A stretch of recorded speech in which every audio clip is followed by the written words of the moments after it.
وزیر اعلیٰ کا انتخاب کل ہونا ہے، ایسے میں تحریک انصاف کے اراکین پنجاب اسمبلی کا ریٹ بڑھنے لگا۔ کل 1 ارب اور آج 1 ارب 10 کروڑ روپے کی آفر دی جا رہی ہے۔ رفاقت گیلانی کی جانب سے ایسا الزام عائد کیا گیا ہے۔ انہوں نے کہا جا رہا ہے 5 ارکان لے آئیں اور 5 ارب لے لیں۔ ہم عمران خان کے ساتھ کھڑے ہیں، چوہدری پرویز الہی کو وزیر اعلیٰ پنجاب منتخب کرائیں گے۔ مزید کیا کہتے ہیں آپ بھی سنیے۔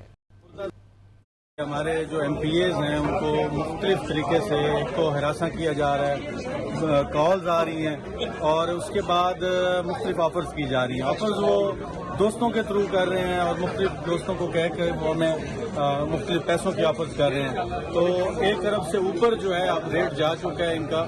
بیسیکلی یہ اپنا جو ان کا اپنا ضمیر ہے یہ وہ دکھا رہے ہیں، مردہ ضمیر ان کا ہو چکا ہے۔ جو ہمارے پی ٹی آئی کے لوگ ہیں انشاءاللہ تعالیٰ وہ استقامت کے ساتھ ڈٹے ہوئے ہیں اپنے خان کے ساتھ۔ کل ان کی طرف سے یہ تھا کہ آپ 5 ایم پی ایز لیں اور 5 ارب لے جائیں۔ تو یہ آج مزید انہوں نے ایک ہمارے ساتھی بتا رہے تھے کہ 10 کروڑ یا 15 کروڑ اور بڑھا دیے انہوں نے۔ تو یہ منڈی انہوں نے بنائی ہوئی ہے، کچھ جانور تو ہیں نہیں، انشاءاللہ تعالیٰ جس میں انسانیت ہے وہ نہیں دکھے گا۔